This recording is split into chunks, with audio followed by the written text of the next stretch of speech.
Bonsoir, bonsoir, je crois que nous sommes à l'antenne, je crois que nous sommes en direct.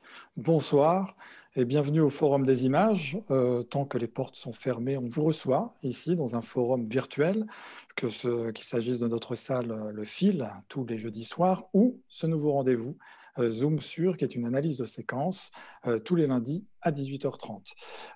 Aujourd'hui, nous allons avoir une analyse de séquence et un Zoom sur un peu particulier, puisqu'on avait envie de parler d'acteurs. On a des analyses de séquences, évidemment, de films, de mise en scène, mais on voulait aussi parler de l'acteur et de la manière dont l'acteur peut lui-même être un auteur de film.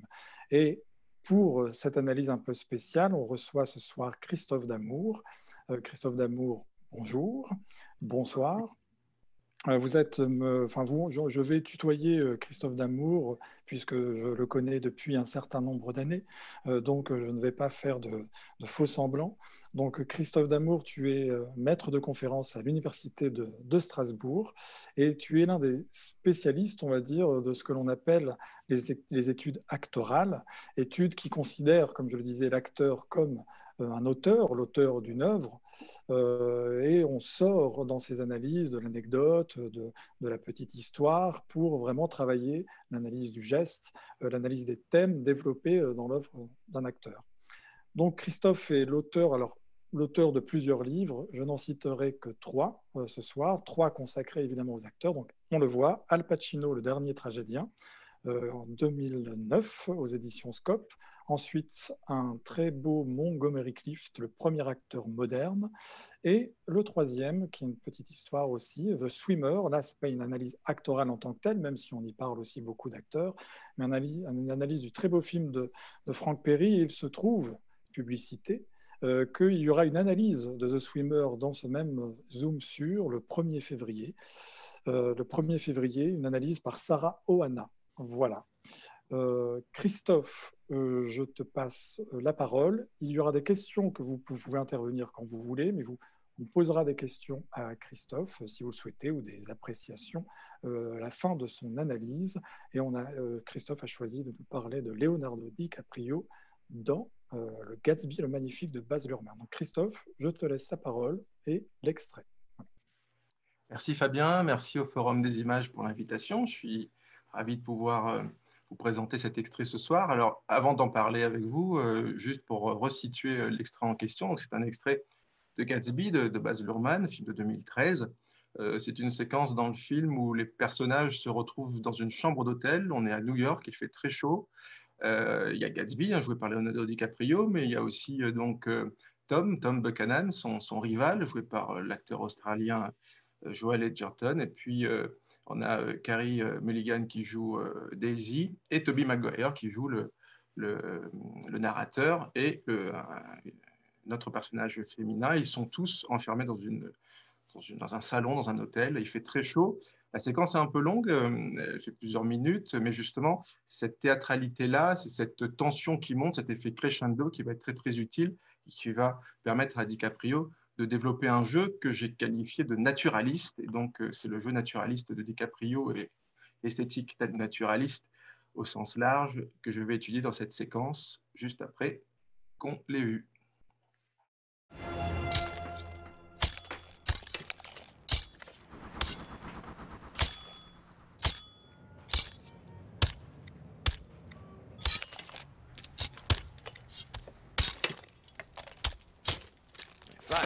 Fine. Open another window. There aren't any more. Then telephone for an axe. Would you forget about the heat? Make it worse by crabbing about it. Why not let her alone, old sport? That's a great expression of yours, isn't it? What is? Old sport. Where'd you pick it up? Now, see here, Tom, if you're going to make personal remarks, I won't stay here a minute. Mr. Gatsby, I understand that you're an Oxford man. No, not exactly, no. Oh, yes, I understand that you went to Oxford. Well, yes, I went there. Sure. The man in the pink suit went to Oxford. Tom! I said I went there, didn't I? No, I heard you. I'd like to know when. You'd like to know when?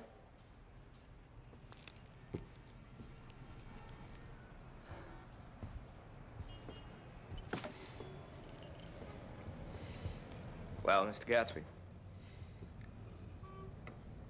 was in 1919. I only stayed there 5 months. That's why I can't exactly call myself an Oxford man. You see, it was an opportunity they gave to some of us officers who fought in the war. I wanted to get up and slap Gatsby on the back. I'll make you a drink, Tom.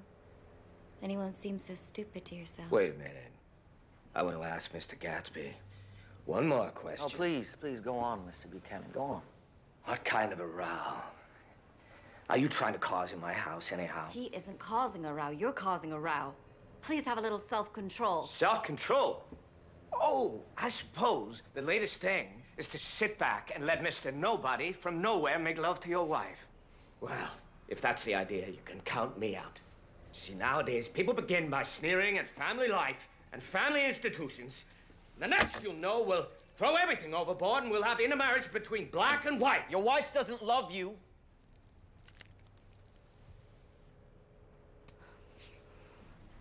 She never loved you. You see, she loves me.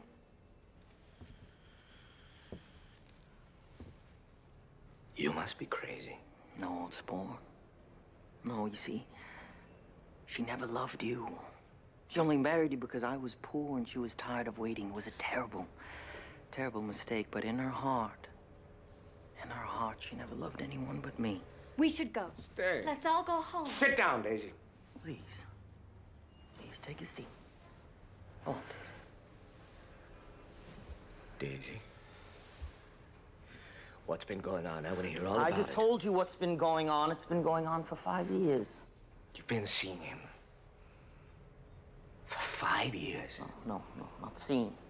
Not seeing we couldn't, but both of us loved each other all that time, didn't we? Oh, that's all. You're crazy! I can't speak about what happened 5 years ago, because I didn't know Daisy then. And I'll be damned if I see how you got within a mile of her, unless you brought the groceries to the back door. But all the rest of that is a goddamn lie. Daisy loved me when she married me, and she loves me now. No, She I'm does. sorry, Mr. Buchanan. She does, No. though. Oh, no, she does, though. She does. And what's more, I love Daisy, too. No. I love you, Daisy. Now, once in a while, I go off on a spree. I always come back. And in my heart, I love you. I love her all the time. You're revolting. Do you know why we left Chicago? I'm surprised they didn't treat you to the story of that little spree. That's all over now, Daisy, darling. That's all over. Just tell him the truth. Go on. She never loved him, and this will all be wiped out forever. How could I love him, possibly? Blandy, tell him that you never loved him, and all this pain will be wiped out forever. Daisy. Daisy, tell him. I never loved him. Never. No. Not at Capiolani. Not that day I carried you down from the punch bowl to keep your shoes dry. Never. Please don't. Daisy. Mary Jane. You want too much. I love you now, isn't that enough? I can't help what's past. I did love him once, but I loved you too. You love me too. You love me. Even that is a lie. She didn't know that you were alive. There are things between Daisy and me, Gatsby, that you'll never know. Things that neither of us can ever forget. I just need to speak to Daisy alone. You see, you've got her all excited now, don't you, old sport? Daisy? Even Daisy. alone, I can't say I never loved Tom. It wouldn't be true. Of course it wouldn't. As if it mattered to you. Of course it matters. See, I'm gonna take better care of you from now on. You're not taking care of Daisy anymore. She's leaving you. Nonsense! I am, though! No, she is not leaving me. Certainly not. For a common swindler like you. Mr. Gatsby, exactly who are you, anyhow? You see, I have made a small investigation into your affairs. You're one of my Wolfsheim's bunch. Please, let's go home. See, he and this Wolfsheim, they bought up a lot of drugstores and sold bootlegged alcohol over the counter. What about it, old sport? Don't you call me old sport. And this drugstore business is just small change compared to this bond stunt that you and Wolfsheim have got going on. Your friend Walter Chase isn't too proud to come in on it. I've been giving that some thought. How does a reputable banker like Walter Chase find himself up to his eyeballs in debt? I'll tell you how. To a little kite like Wolfsheim. It's called greed, old sport. That's right. And you have half of Wall Street out there swilling your free booze at that fun park every weekend. I'm surprised he hasn't tried to drag you in. My God, he has. He's got nothing to do With your little racket. Daisy. Daisy. Can't you see who this guy is? With his house, and his parties, and his fancy clothes. Here's just the front for Wolfshine, gangster, to get his claws into respectable folk like Walter Chase. The only respectable thing about you, old sport, is your money. Your money, that's it. I have just as much as you. That means we're equal. Oh, no, no. We're different. I am, they are, she is. We're all different from you. You see, we were born different. It's in our blood. There's nothing that you do, say, or steal, or dream up. You ever chase that? A girl like this. You shut up! Shut up! You shut up! Shut up! Shut up!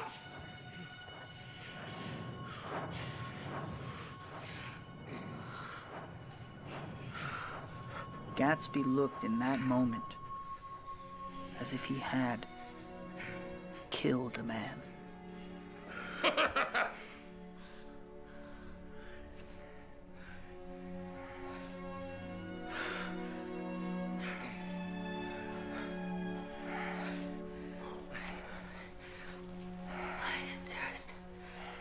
My sincerest apologies.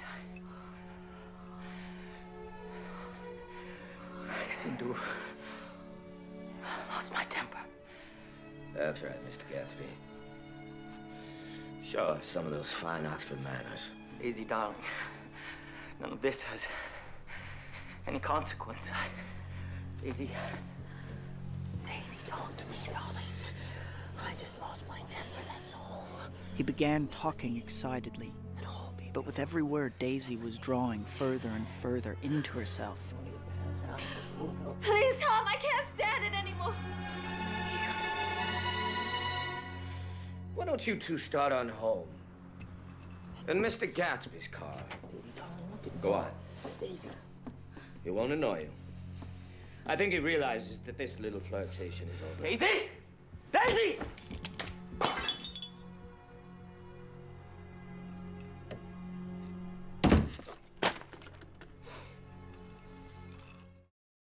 Donc, l'extrait s'arrête avec donc le départ de Leonardo DiCaprio. Cette séquence me semblait intéressante du point de vue de l'acteur, puisque on voit bien, c'est pour ça que j'ai voulu qu'on la laisse un peu dans sa longueur, on voit bien que du point de vue de l'acteur, c'est très très ludique et qu'il y a un rythme qui peut s'installer comme ça tout au long de ces minutes et qui permettent donc à chacun de déployer une certaine esthétique très particulière. Alors pour ce qui concerne le jeu de Leonardo DiCaprio, je voulais le présenter sous l'angle de cette étiquette qu'on appelle naturaliste. Et pour vous présenter cette séquence, je vais donc vous passer un PowerPoint puisque je vais vous montrer quelques images. Donc je vais partager mon écran. Donc j'espère que vous voyez bien les images. Donc cette séquence me semble vraiment très intéressante et je l'ai laissée sur toute sa longueur pour pouvoir donc apprécier cet effet de crescendo et donc pour pouvoir parler et qualifier le jeu de DiCaprio de naturaliste. Avant d'entrer dans le vif du sujet, juste préciser que ce soit Leonardo DiCaprio qui joue Gatsby, c'est renforcé par le fait que DiCaprio a une personnalité bien établie et que cette séquence de violence domestique qu'on vient de voir, une violence domestique qui est accentuée par le fait qu'il y a donc une lutte de classe sociale entre les riches et les pauvres. Gatsby, c'est le parvenu, le nouveau riche, qui n'est pas accepté par les aristocrates. Eh bien, on avait déjà un petit peu ce motif-là dans Titanic, qui a rendu DiCaprio célèbre, même s'il avait déjà joué dans un autre film de Baz Luhrmann, parce que c'est vraiment Baz Luhrmann qui le révèle donc avec Roméo et Juliette, mais c'est vraiment Titanic qui en fait la star planétaire qu'il est devenu. Eh bien, il était déjà, alors non pas un nouveau riche, mais il était déjà donc confronté à un rival dans une situation amoureuse où la classe sociale était déjà en jeu. Mais la deuxième intertextualité dont je vais parler aujourd'hui, c'est l'intertextualité avec une autre version du roman de Fitzgerald, qui est donc la version de Jack Clayton, que Jack Clayton tourne en 1974 avec Robert Redford, version dans laquelle Robert Redford joue Gatsby et dans laquelle Bruce Dern joue son rival Tom Buchanan.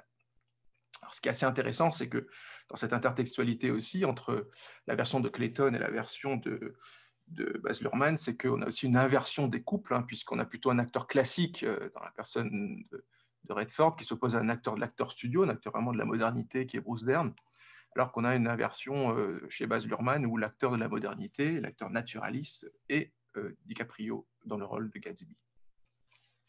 Donc, je vous disais, la séquence est un peu longue, mais il me semble que la durée permet de faire ressortir cette graduation de la tension nerveuse et physique que les acteurs ont à jouer. Hein. Ce sont des véritables acteurs psychologiques qui ont à jouer donc une complexité psychologique, et donc la durée, les stimuli extérieurs sont très très importants. Et cette durée donc, permet, dans un dispositif de théâtralité, où très clairement, sur les 5 personnages, les 2 autres personnages sont de purs spectateurs, hein, des spectateurs intradiégétiques à l'intérieur de la fiction. Ils sont un peu les relais des spectateurs que nous sommes, hein, pour regarder les 3 acteurs faire leur numéro, et plus particulièrement ce duel hein, au sommet entre les deux acteurs, DiCaprio et Edgerton. Donc, la longueur de la séquence donc, permet donc vraiment à l'acteur DiCaprio, puisque c'est sur lui essentiellement qu'on va se focaliser, et le zoom est sur DiCaprio aujourd'hui, la longueur de la séquence permet donc à DiCaprio de jouer cette imprégnation des stimuli extérieurs, des stimuli de tous ordres, hein. C'est les moqueries de son partenaire, c'est la chaleur, c'est l'alcool qu'il ingurgite, autant de stimuli extérieurs qui lui font perdre son calme, comme il le dit lui-même, et aboutit à cette décharge de violence, qui est déjà donc un premier critère qui nous renvoie du côté du naturalisme. Le grand théoricien du naturalisme en France à la fin du XIXe siècle, c'est Émile Zola, d'abord en littérature, puis au théâtre. Et Émile Zola écrivait dans la préface à Thérèse Raquin, qui est un véritable manifeste de l'esthétique naturaliste, qu'il s'agit pour le naturaliste, l'écrivain, il le disait à ce moment-là, mais on peut tout à fait l'appliquer au cinéma, hein, il s'agit d'étudier le tempérament et les modifications profondes de l'organisme sous la pression des milieux et des circonstances. Il me semble que c'est exactement ce que cette séquence nous montre, hein, la modification profonde d'un organisme, l'organisme humain, sous la pression de différents éléments. C'est une séquence aussi qui, me semble-t-il, illustre brillamment la démonstration par Gilles Deleuze de ce qu'est un acteur, de l'acteur studio, de ce qu'est un acteur réaliste, voire naturaliste. C'est que, comme nous le rappelle Gilles Deleuze, l'acteur n'est jamais neutre dans les films réalistes et naturalistes. Et quand il n'explose pas, nous dit Deleuze, il s'imprègne et ne reste jamais tranquille. Pour l'acteur comme pour le personnage, la névrose de base est l'hystérie. Le pôle végétatif, en effet, n'est pas moins un mouvement sur place que le pôle animal, un déplacement violent. L'imprégnation spongieuse a autant d'intensité que l'acting out d'extension brusque. Et c'est ce que propose ici DiCaprio, me semble-t-il, un jeu en 2 temps. D'abord, une imprégnation végétale, on le voit littéralement s'imprégner des stimuli extérieurs, des agressions extérieures, surtout les colibés, les agressions de son adversaire. Et la séquence se termine par une explosion. Donc il y a un véritable rythme, un véritable effet crescendo. Et DiCaprio joue les deux. Il joue à la fois l'imprégnation, et quand il joue l'imprégnation, il n'est pas neutre. Il joue qu'il est imprégné. Il joue la névrose. Et puis bien sûr, il joue aussi spectaculairement l'explosion de violence. C'est la fin de la séquence. Donc une séquence qui me semble raccrochée à l'esthétique naturaliste. Fabien parlait tout à l'heure d'un acteur-auteur. On peut dire que DiCaprio avait pu déjà jouer ce genre de séquence dans un film précédent, Les Noces rebelles, Sam Mendes, où il retrouvait sa partenaire de Titanic, Kate Winslet. DiCaprio, dans une autre séquence de violence domestique, semblait être ce que Luc Moulet appelle un moteur de la mise en scène, puisqu'il impose un tempo actoral à 2 metteurs en scène très différents, puisque pour 2 scènes de violence domestique, son tempo de jeu est le même, c'est-à-dire après avoir subi les agressions de Michael Shannon, qui lui reproche toute une série de choses par rapport à sa femme et à son hypocrisie. DiCaprio joue d'abord l'imprégnation, l'énervement, l'agacement, et puis finalement il perd son sang-froid et tape du poing sur la table avant de menacer de casser la figure à son partenaire. Donc une séquence assez similaire finalement à celle qu'on vient de voir dans le tempo actoral de DiCaprio, qui imprime comme ça eh bien, la technique de l'acting out, de l'imprégnation de l'acting out tel que théorisé par Gilles Deleuze dans 2 films différents, ce qui atteste d'une certaine récurrence et d'une certaine imposition stylistique de la part d'un acteur pour jouer les mêmes types de scènes. Alors, DiCaprio s'inscrit dans une généalogie, hein, puisque cette esthétique naturaliste de l'imprégnation puis de la décharge, il y a eu plusieurs acteurs qui l'ont pratiqué avant lui, notamment Al Pacino, qui a été très très connu pour ses fameux blasts, hein, explosions de violence, dans notamment cette séquence mémorable du Parrain 2 de 1974, réalisée par Coppola, où, dans une séquence de violence domestique, une fois de plus, Al Pacino, en altercation avec son épouse, jouée par Diane Keaton, qui lui apprend qu'elle s'est fait avorter et faisant plusieurs reproches, Al Pacino joue, comme DiCaprio le fera plus tard, en 2 temps. D'abord en s'imprégnant des stimuli extérieurs qui l'agressent et en jouant cette imprégnation avec ce visage qui se déforme, ses yeux qui grossissent avant d'exploser en administrant une gifle gigantesque à son épouse. On peut retrouver aussi dans Le Parrain, la première version, cette fois-ci, une séquence assez similaire, un motif assez similaire à ce qu'on vient de voir dans Gatsby, c'est le son du ventilateur. Ce son du ventilateur, alors là, c'est plutôt des effets de mise en scène que d'acteurs, mais qui viennent renchérir, accentuer le jeu de l'acteur. Le ventilateur qu'on a vu dans Gatsby vient participer aussi à l'agressivité extérieure et vient compléter le chamboulement intérieur, vient un peu être la bande-son un peu du chamboulement intérieur, comme Al Pacino le joue aussi dans Le Parrain 1, cette fois, au moment où il s'apprête à commettre son premier meurtre. Alors, les entrées en scène dans les 2 films, le Gatsby de Luhrmann et le Gatsby de Clayton, sont assez intéressantes si on fait une étude contrastive. On voit que d'emblée, dès son entrée en scène dans le plan, pour jouer cette imprégnation, DiCaprio utilise des micro-gestes de la nervosité, le regard fiévreux, le moulinet du pied, sont décelables dans son jeu volubile. Et il effectue aussi une action puisqu'il manipule un accessoire, il boit. Donc, même s'il ne fait rien, même s'il est assis, il est quand même déjà en train de jouer. Il joue l'attente, la nervosité. Et il a comme ça une volubilité qui contraste, si vous avez l'occasion de voir ou de revoir le film et la version avec Redford, qui contraste grandement avec la version de Redford. Redford, dans la même séquence, sa partenaire Mia Farrow a plutôt lui un jeu qu'on peut qualifier de figé, un jeu qu'on peut qualifier de verrouillé, puisque il est comme ça. Son entrée en scène se fait de façon tout à fait statique, puisqu'il a la main verrouillée sur la table. Et donc, il est comme dans une forme de rectitude qui est assez caractéristique du cinéma classique. Un exemple parmi tant d'autres, si vous regardez la posture des corps dans Casablanca de Michael Curtis, qui est un des plus grands films du classicisme hollywoodien, les acteurs, dans leur expression, dans leur expressivité, laissent à leur corps une posture secondaire. Et quand ils n'ont rien à faire de leurs mains, les mains sont bien raides le long du corps ou encore mieux posées sur une table pour vraiment être sûr que le jeu est verrouillé et que les mains ne vont pas dans tous les sens. Au contraire, la modernité actorale amènera l'acteur à une volubilité gestuelle plus proche de la vie de tous les jours. Et donc, on peut vraiment noter un véritable contraste et donc effectuer une étude contrastive entre le jeu de DiCaprio dans sa version de Gatsby et le jeu de Redford. Et je donnerai quelques exemples. Étude contrastive qu'on peut aussi déployer sur 2 films sorte de western.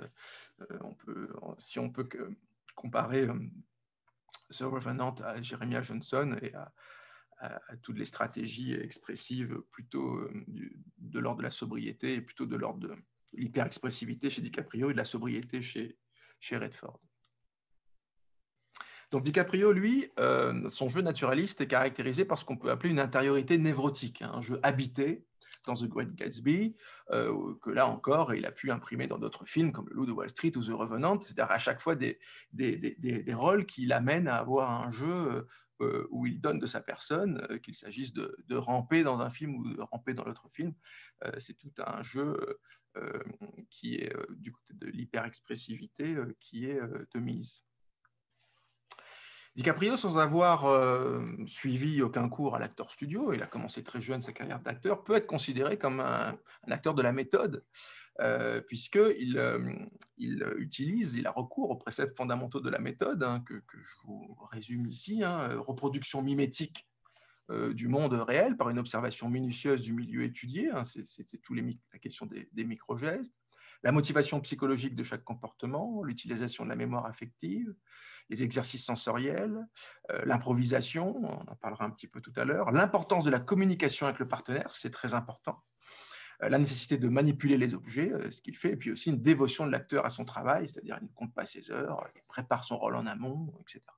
Et donc, ces 8 piliers de l'acteur moderne, de l'acteur studio, cette école créée par Kazan au lendemain de la Seconde Guerre mondiale qui fait éclore toute une série d'acteurs, Marlon Brando en tête, j'en parlerai un petit peu, puis Al Pacino dans une seconde génération, puis aujourd'hui DiCaprio, se retrouvent tous autour de ces techniques de jeu qui doivent, pour eux, concourir à des effets de réel beaucoup plus forts. Mais on peut qualifier aussi la méthode et les techniques de jeu prodiguées au sein de l'acteur studio d'esthétique naturaliste. Donc le naturalisme est un courant du 19e siècle qui naît en France en peinture, en littérature, au théâtre, et il se poursuit au XXe siècle. Deleuze qualifie des cinéastes comme Stroheim ou Buñuel de naturalistes, mais du point de vue de l'acteur, on peut tout à fait considérer que l'acteur américain contemporain d'obédience méthodique, qui pratique la méthode, influencé par l'acteur studio, peut être qualifié d'acteur naturaliste. Pourquoi? Parce que si on reprend les critères du naturalisme, tels que le critique Jean Douché les énonçait lors d'une conférence, il rappelle que le naturalisme comme courant veut tuer le héros, et en particulier le héros romantique. Et la séquence qu'on vient de voir de Gatsby est un peu dans cette lignée-là. Le héros descend un peu de son piédestal et est un peu maltraité. Le naturalisme traite de la lutte des classes, c'est exactement le fondement de la séquence qu'on vient de voir. Le naturalisme s'intéresse aux pathologies nerveuses, psychiatriques, et là on n'est pas loin donc du mode d'un jeu qu'on peut appeler névrotique. Et puis le naturalisme, nous rappelle Jean Douché, met en évidence l'obsessionnel. Les déterminismes sociaux favorisent l'idée fixe et ses conséquences criminelles, du meurtre à l'obsession érotique. On voit que dans Gatsby, c'est l'un des sujets phares aussi, l'obsession et la question des déterminismes sociaux. Pour revenir à Zola, Zola disait que son travail en tant qu'écrivain était de chercher à suivre pas à pas dans ces brutes et ces personnages, le travail sourd des passions, les poussées de l'instinct, les détraquements cérébraux survenus à la suite d'une crise nerveuse, et d'étudier dans un système nerveux tendu à se rompre. Un système nerveux tendu à se rompre, c'est un peu ce que joue ici DiCaprio. Il y aurait au fond 3 critères stylistiques pour qualifier un jeu naturaliste: un jeu psychologique, un jeu organique, et puis un jeu qu'on pourrait dire naturaliste, c'est-à-dire qui a recours à des micro-gestes pour faire plus naturel. On pourrait aussi qualifier DiCaprio d'athlète affectif, pour reprendre le terme très célèbre d'Antonin Artaud, qui considérait que les acteurs ont une musculature affective et que donc on peut les qualifier d'athlètes du cœur, d'athlètes affectifs. Et DiCaprio, semble-t-il ici, en jouant avec toutes les parties de son corps, ses nerfs, ses muscles, est un véritable athlète du cœur. Alors, en cela, il s'inscrit dans une école anglo-saxonne d'athlètes affectifs. Il a eu des précédents. Mickey Rourke avait été, avant que sa carrière batte de l'aile, avait été l'un des promoteurs de ce style de jeu.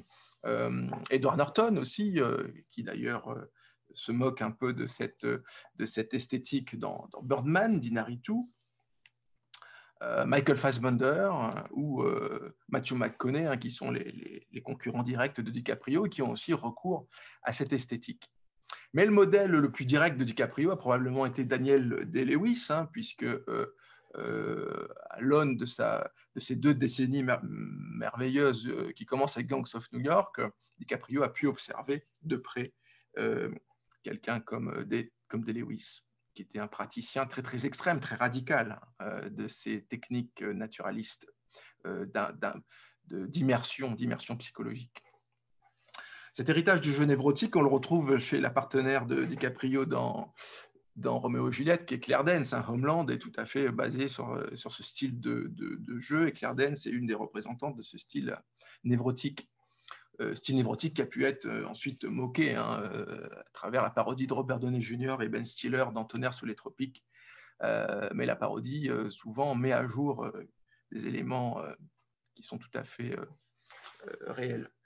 Alors, les modèles canoniques des années 50 du jeu de DiCaprio prennent source dans les années 50. C'est bien sûr Brando, Dean et Montgomery Clift, hein, qui ont été donc trois promoteurs de ce style de jeu, dont DiCaprio est assurément l'héritier. Paul Newman aussi, hein, a pu faire de ce motif des yeux bouleversés un élément de jeu.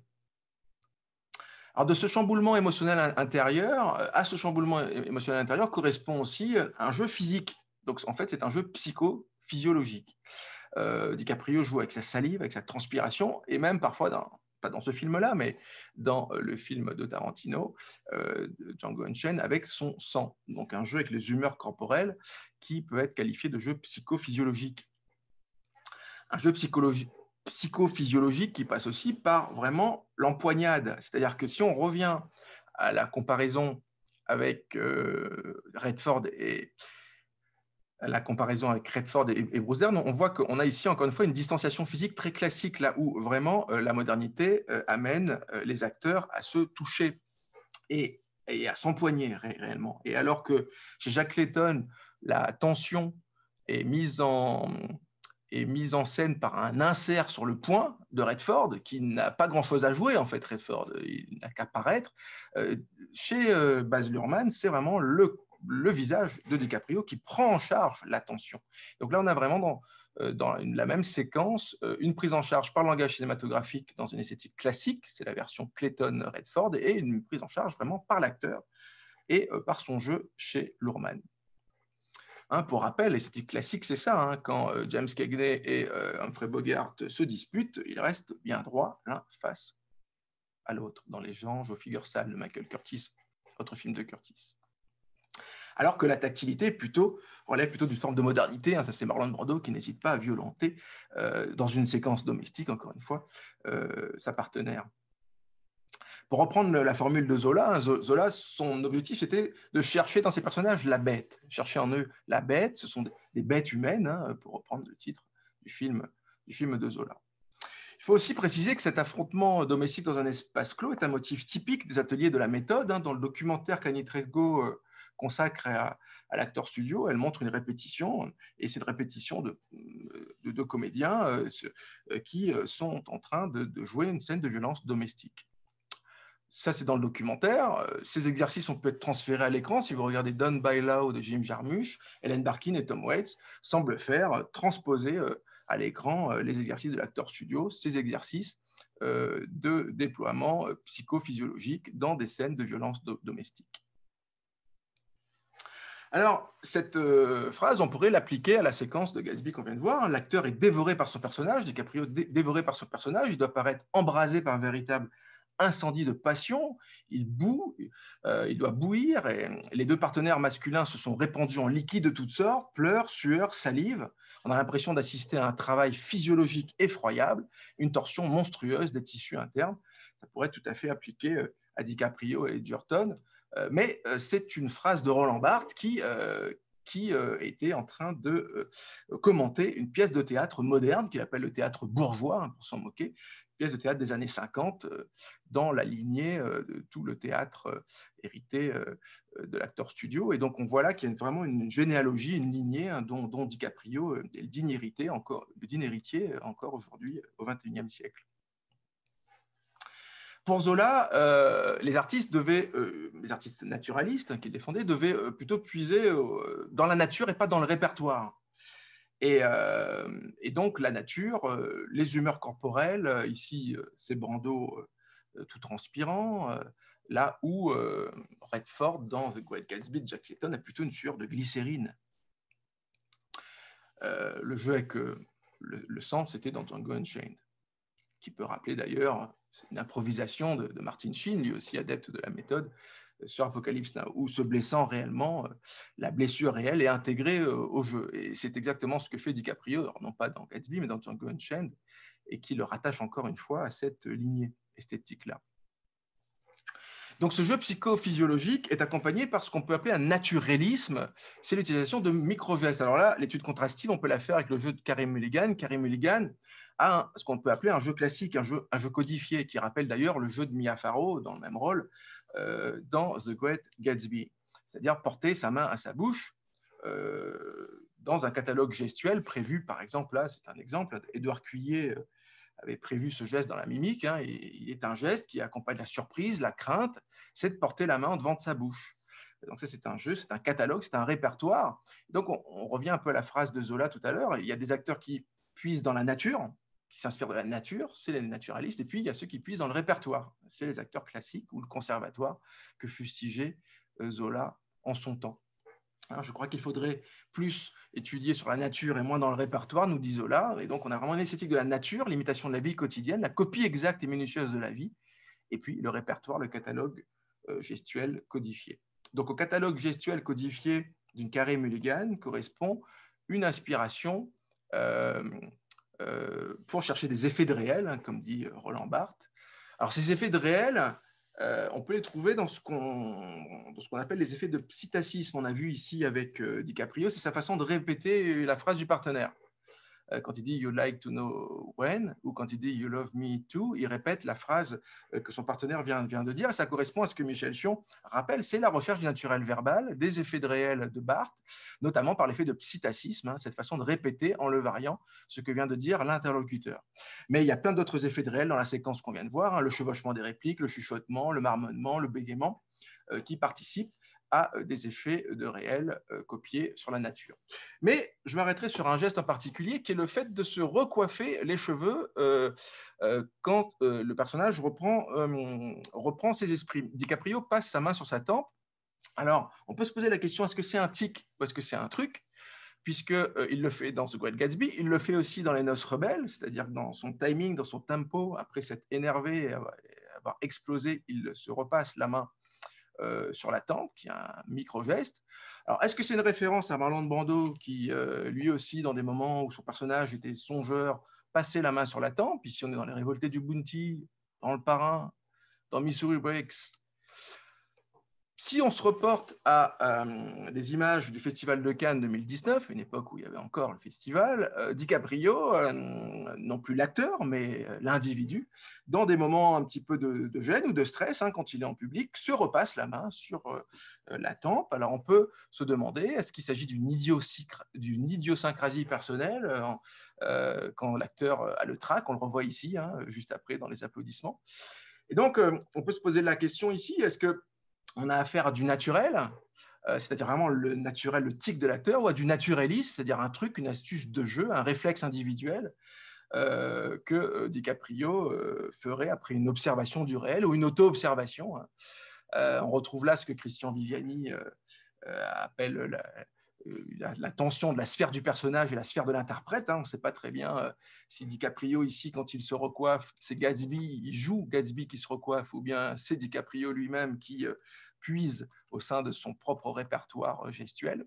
Mais on a là, ici, donc, à côté du jeu psychophysiologique, un micro-geste qui est tout à fait saisissant. Alors, en conclusion de cette courte analyse, hein, mais qui essaie de mettre en exergue un peu les éléments les plus saillants, cette séquence m'intéressait aussi parce qu'elle met en avant l'opposition entre donc deux esthétiques, une esthétique naturaliste et une esthétique classique, qu'on pourrait qualifier, en reprenant cette dichotomie, une opposition des acteurs singes et des acteurs statues. Le singe et la statue, alors le singe et la statue, c'est évidemment un petit clin d'œil à Fabien et à son Johnny Depp, hein, le livre qu'il a consacré il y a une dizaine d'années à Johnny Depp et sous-titré Le singe et la statue. Il a bien fait d'ailleurs de le faire à l'époque, puisque faire un livre sur Johnny Depp aujourd'hui serait peut-être un peu plus risqué. Le singe et la statue, je trouve que c'est vraiment ce qui qualifie l'opposition en fait entre l'acteur physiologique et l'acteur d'essence plastique. Il y aurait d'un côté l'esthétique physiologiste du naturalisme, hein, c'est donc la métaphore du singe, de la chair, et de l'autre côté, une esthétique plastique du classicisme, c'est la métaphore de la statue, du marbre et de toutes les stars classiques. Et cette métaphore du singe et de la statue, pour revenir à DiCaprio, puisque le zoom est sur DiCaprio, ben on la retrouve à plein dans Once Upon a Time in Hollywood, son dernier film jusqu'à présent, où très clairement, on a une typologie actorale qui est distribuée donc, entre DiCaprio et Brad Pitt. On a très clairement d'un côté un acteur psychologique et naturaliste, c'est DiCaprio, un acteur dont le personnage bégaye, qui est peu sûr de lui, qui s'énerve, qui perd son calme, qui pleure, qui crie, qui tousse, qui crache. Donc on a vraiment là dans le naturalisme le plus cru. Et puis en face, on a une gravure de mode. On a Brad Pitt, ses sourires enjôleurs, ses poses, torse nu, sa démarche de mannequin et ses minauderies. Le singe et la statue se redistribuent vraiment, et Tarantino a conscience de ça, il le met en abîme, jusque dans ses dialogues, hein, puisque le personnage de DiCaprio se traite lui-même de babouin. Donc on retrouve la métaphore du singe, là où Brad Pitt s'érige torse nu, tel un David sur les toits d'une maison californienne. Donc le singe et la statue ici se retrouvent à plein. Alors ces deux esthétiques actorales, elles peuvent dépasser le simple corpus dicaprien et elles peuvent être réparties autrement dans un duo, par exemple dans un film récent aussi comme Green Book. On a plutôt, c'est plutôt où là on a aussi un chauffeur et son patron. C'est plutôt donc le chauffeur là qui est naturaliste, un Viggo Mortensen déploie un jeu très excentrique, un jeu très qui n'est de composition, un vrai rôle de composition, il est vraiment le caractère acteur, là où Mahershala Ali est plutôt le pianiste hiératique, et on voit encore une fois que c'est le duo inversé du film de Tarantino, mais on voit encore une fois que les esthétiques sont réparties. Et donc voilà, pour conclure, je voulais citer cette phrase de Jean-Marc Lalanne avec cet article sur Léo DiCaprio qui est très, très intéressant, qui s'appelle Léo The Last. Léo DiCaprio incarne plus que quiconque, nous dit Jean-Marc Lalanne, une forme spécifiquement américaine du génie de l'acteur. Et la séquence que j'avais choisie pour ce soir me semble vraiment mettre en évidence toutes les caractéristiques de ce génie propre à DiCaprio, mais qui en même temps s'inscrit dans une généalogie américaine. C'est une généalogie américaine de l'acteur studio. Pour ceux qui veulent aller plus loin ou en savoir un peu plus, il y a une frise, j'avais fait rédiger une frise sur l'acteur studio et les acteurs américains que vous pouvez trouver en ligne. Et puis, pour terminer, ceux qui s'intéressent à Leonardo DiCaprio, je vous signale l'excellent ouvrage de Jacques Demange, paru donc Leonardo DiCaprio, un acteur américain, paru dans la collection Études actorales à l'Université de Strasbourg, collection que je dirige, et qui étudie à fond, dans le détail et dans toute la filmographie, propose une étude actorale du génie de Leonardo DiCaprio. Voilà ce que je pouvais vous dire dans le temps imparti.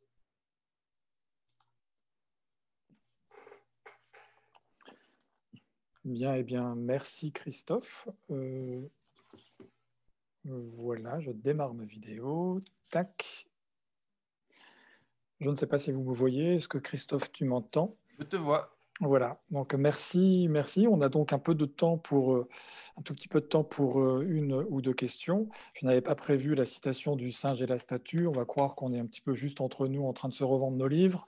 Mais bon, je te remercie pour ce petit clin d'œil qui, en effet, démontre à quel point j'étais génial il y a quelques années. Je plaisante évidemment. Donc on a une petite première question, et moi j'en aurai peut-être certaines par la suite. Donc, une question de Pascal Rouleau, qui nous demande si tu peux nous expliquer quelle est la part des indications données par le réalisateur dans le jeu de l'acteur, dans le jeu de DiCaprio en particulier dans cette séquence, voilà, dans le jeu de l'acteur que tu viens de brillamment décrypter. Au passage, je passe la pommade et le compliment, en tout cas très chaleureux, de Pascal Rouleau. Donc la part des indications de l'acteur, en tout cas dans cette séquence que l'on vient de voir. Merci Pascal pour cette question. En fait, oui, c'est une question qui est générale au-delà de cette séquence. Quelle est la part du travail de la mise en scène par rapport à l'acteur? Alors, c'est une question de méthode, puisqu'on s'intéresse aux acteurs. Pour avoir la réponse à cette question-là, il faut avoir recours aux archives, aux témoignages, aux entretiens pour bien le savoir. Quand on fait une étude actorale, l'idée, c'est d'essayer de trouver des éléments de la séquence elle-même. Or, la séquence, elle peut rarement donner des indications sur la direction d'acteur, qui est bien souvent quelque chose de très intime et qui ne regarde en fait que le cinéaste et son acteur. On peut avoir des indications, mais tous ceux qui ont travaillé sur la direction d'acteur sont un peu démunis par rapport à ça, puisque même au pire, on peut avoir un directeur d'acteur ou un cinéaste qui dit qu'il a dit ça ou ça, mais on ne pourra jamais le vérifier. Donc la méthode qui est la mienne, c'est d'essayer de trouver le résultat, enfin de partir du film et du résultat à l'écran en fait. Donc, quelle est la part de Baz Luhrmann dans le travail de DiCaprio? On ne peut le savoir que par défaut. C'est-à-dire que c'est les fameuses études contrastives que l'on fait. C'est-à-dire que mon hypothèse est la suivante. Si on trouve un même geste de la part d'un acteur, comme ici le fait de se recoiffer ou de faire une explosion de violence, chez deux cinéastes différents, aussi différents que Sam Mendes et Baz Luhrmann, on peut émettre l'hypothèse qu'en fait, la direction d'acteur, elle est minime, ou en tout cas, la direction d'acteur se contente à laisser l'acteur faire ses propres propositions. De toute façon, au final, c'est le cinéaste qui décide de garder ce qu'il y a au montage ou pas. Donc, sur cette séquence-là, il faudrait donc faire un travail d'historien pour savoir quel était le travail entre un acteur et son directeur d'acteur. Donc, je n'ai pas la réponse. Je ne peux que faire des hypothèses sur les moments où l'acteur propose des choses.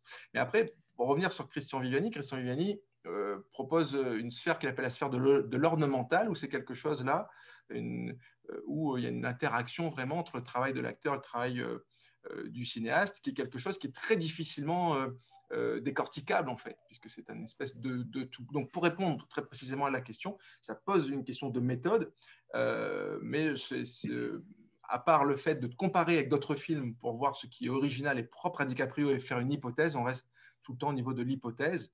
Et un vrai travail sur la direction d'acteur est vraiment très très compliqué parce que les sources manquent et on ne peut qu'émettre des hypothèses. Alors, il y a une question qui est à la fois une remarque et une question de Seb, donc peut-être un Sébastien, qui évoque la comparaison avec Robert Redford, très intéressante comparaison, lui préférant la sobriété et la classe naturelle, dit-il, de Redford, alors qu'on voit trop les trucs chez DiCaprio qu'on reprend de film en film. Donc c'est une remarque à laquelle tu peux peut-être réagir, mais qui participe justement Tout à fait. Ouais. Alors, le fait de faire un zoom sur DiCaprio n'avait pas un but de comparatif ou de dire que le jeu naturaliste est mieux que le jeu classique. Hein. C'était juste de démontrer qu'il y a deux codes. Et effectivement, le naturalisme est un code. Et il peut être aussi, lui, très surchargé, alors même que le naturalisme est censé s'inspirer du réel, de la vie de tous les jours. On voit bien sûr qu'il y a des trucs, surtout que s'il le fait film après film. Donc oui, c'est un jeu assez chargé. C'est une esthétique particulière et assez paradoxale parce que c'est naturaliste, ça ne veut pas dire que c'est naturel. Donc c'est pour ça qu'avec Hervé Joubert-Laurencin, je préfère le terme de naturalisme. C'est vraiment naturalisme, c'est le code du naturel. Il y a une auteure anglo-saxonne qui s'appelle Roberta Pearson qui a écrit un livre où elle oppose en fait elle oppose deux codes dans l'expression des acteurs, c'est le code histrionique et le code de la vraisemblance. Et bien la vraisemblance n'est pas le naturel ou n'est pas la sobriété, c'est aussi un code. Et effectivement, oui, DiCaprio appartient, c'est ce que j'ai essayé de montrer là, et a une esthétique qui est codifiée aussi. Alors c'est un autre code, c'est le code du naturel, mais c'est un code aussi. Et effectivement, ensuite, il est beaucoup moins sobre par définition que le jeu de Redford. Et c'est vrai que l'esthétique classique a une forme de glamour et une forme comme ça de hiératisation qui fait aussi son charme. Et d'un point de vue, disons, corporel et d'un point de vue de gestion du corps, on est vraiment d'un côté vraiment dans quelque chose qui est vraiment physique, psychophysiologique, et de l'autre côté plutôt quelque chose qui est de l'ordre de la statue, de la statuaire. Et peut-être qu'effectivement, la statuaire est beaucoup plus hiératique, donc plus classe que le naturaliste, qui est beaucoup plus trivial et qui ramène à l'animalité. C'est la conclusion que je proposais, c'est-à-dire que entre le singe et la statue, le hiératisme est du côté de la statue, très, très clairement. Alors, on ne pourra pas peut-être répondre à toutes les questions, mais on en a eu une de Mélissa qui nous dit que tu as parlé d'improvisation. Tout à l'heure, tu as évoqué l'improvisation. Et quelle est la place que tient cette improvisation dans le jeu de DiCaprio en général, et en particulier dans cette séquence, ou en tout cas dans le film Gatsby? Alors là, l'improvisation, elle intervient à deux niveaux, à la répétition et ensuite à ce qui est gardé dans le film. C'est la fameuse séquence de Brando dans Sur les quais d'Elia Kazan, c'est-à-dire qu'on n'a pas capté son improvisation. Il a d'abord fait une improvisation lors de la répétition, et puis ça a donné une idée au cinéaste qui a réintégré ça ensuite dans son film. Donc en fait, l'improvisation, ce n'est pas forcément la captation de quelque chose qui est improvisé. Là, sur Gatsby, très probablement, il y a eu un travail comme au théâtre, parce qu'il y a une forte théâtralité dans la séquence. Ils ont probablement testé des choses, et l'improvisation, en fait, fait que c'est l'acteur qui propose des choses au cinéaste qui ensuite sélectionne ou non. Là où l'improvisation peut être captée, c'est la fameuse blessure. Quand DiCaprio se blesse sur le tournage de Django Unchained, eh bien, ce n'était pas prévu, et le fait que le personnage se blesse apporte quelque chose à la séquence. Alors, il y a deux manières pour le cinéaste de réagir, où il coupe et il recommence. C'est ce que faisaient les cinéastes classiques. Mais les cinéastes modernes, dans la lignée d'Elia Kazan, eh bien, captent l'accident, d'Elia Kazan aux États-Unis, mais de Renoir en France, c'est ce qu'il faisait aussi, capter l'accident. Et on a là aussi donc, deux types de direction d'acteurs. On a des directeurs d'acteurs très autocrates qui ne supportent pas l'accident, comme Inarritu par exemple. Donc c'est assez intéressant qu'il ait travaillé avec DiCaprio. Sur Birdman, c'était vraiment quelque chose qui était au cordeau, même si ça a l'air un peu théâtral. Et puis il y a des cinéastes beaucoup plus démocratiques qui laissent l'acteur déployer ses propositions. Donc là, pareil, sur l'improvisation, savoir exactement qu'est-ce qui est improvisé ou pas, on ne peut faire que des hypothèses. En tout cas, le sang dans Django Unchained, c'est le fruit d'une improvisation non maîtrisée, puisque c'est une blessure réelle. J'aurais une question qui est liée à la technique en fait, de la mise en scène, c'est-à-dire à quel moment l'acteur est soumis à la technique, à la lourdeur de l'appareil technique du cinéma. Parce que le classicisme correspond aussi à un moment où on doit prendre la lumière, rester positionné, et qui favorise une rigidité. Brando est celui qui va à la fois libérer la technique et libérer l'acteur en général. Donc est-ce qu'il n'y a pas aussi une raison purement triviale et technique du fait que l'acteur est beaucoup plus libre, autant du numérique encore plus, de voyager, de se déplacer dans l'espace et de ne plus être dans la rigidité de la lumière et de l'appareillage technique? Bien, c'est un peu des deux, effectivement, puisque si on reprend l'exemple de The Revenant, il y a quand même un cinéaste, Inarritu, qui est quand même très, très, très dirigiste, tourné en numérique aussi, et pourtant DiCaprio déploie aussi toute son expressivité dans ce film-là. Donc il y a toujours, je pense, parce que DiCaprio, finalement, peu importe le cinéaste chez qui il tourne, que ce soit Scorsese, qui est plutôt d'obédience casanienne, on va dire, que ce soit Inarritu, qui est beaucoup plus cadré, ou même un Spielberg, par exemple. On a l'impression, alors j'ai pas eu le temps de le faire, mais si vous lisez le livre de Jacques, vous verrez qu'il y a vraiment des récurrences gestuelles très, très précises. Et donc, c'est ce qu'on appelait la politique des auteurs quand on étudiait les cinéastes.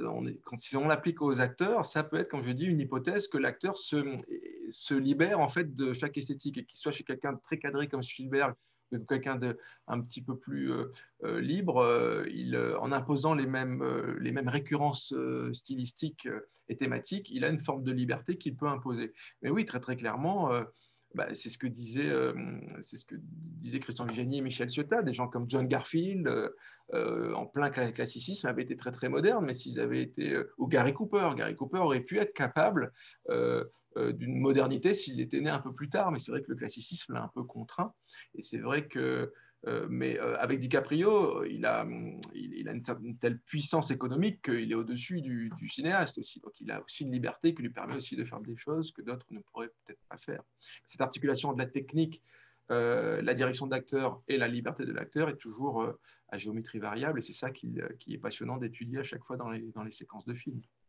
Alors nous prendrons une dernière question avant de rendre l'antenne, une dernière question à laquelle Christophe va certainement pouvoir répondre en 15 secondes, parce que c'est une petite question. Donc Olivia qui nous remercie de cette intervention et qui pose une question naïve, mais qui ne l'est pas. À quoi tient le génie de DiCaprio s'il est possible de le définir en quelques mots? Elle dit adorer l'acteur, mais ne sait pas mettre des mots dessus. Donc 15 secondes, Christophe, pour finir et conclure sur le génie de Leonardo DiCaprio. C'est compliqué parce que c'est justement ce qu'on essaie de faire, percer le mystère de l'acteur, percer son énigme, percer sa présence, son charisme. C'est des choses qui sont très, très difficiles à analyser. C'est pour ça que moi, personnellement, j'analyse le geste, j'analyse les cadres, j'analyse des éléments un peu tangibles parce qu'il restera toujours un mystère insondable de l'acteur. Et le génie repose à la fois sur une maîtrise stylistique, mais repose aussi sur quelque chose qui est l'énigme d'une présence et qu'on aura ce qui fait le sel de l'art et qui fait qu'on n'étudie pas des publicités mais des films qui sont des matières artistiques, il y aura toujours à creuser.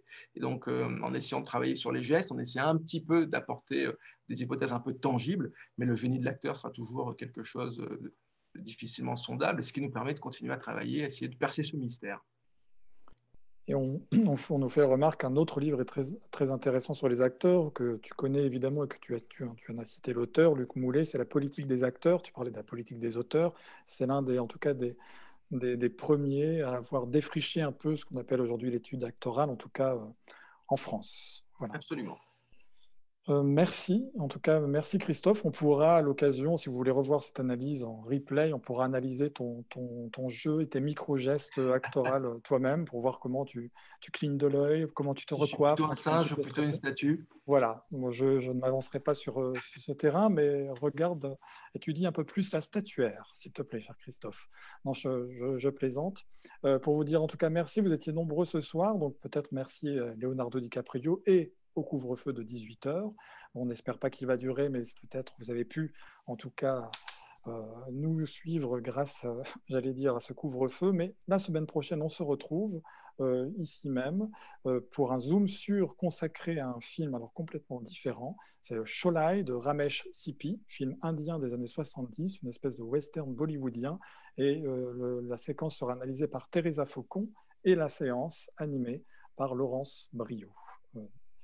Voilà, donc merci Christophe. Merci Fabien, merci au Forum des Images. Voilà. Et merci à tous. Merci à Clément qui était en régie et merci également à Pauline qui était aussi derrière son écran. Au revoir, merci à toutes et à tous. Et maintenant, c'est le moment cruel. Il faut se déconnecter. Prenez soin de vous. Merci. Ciao.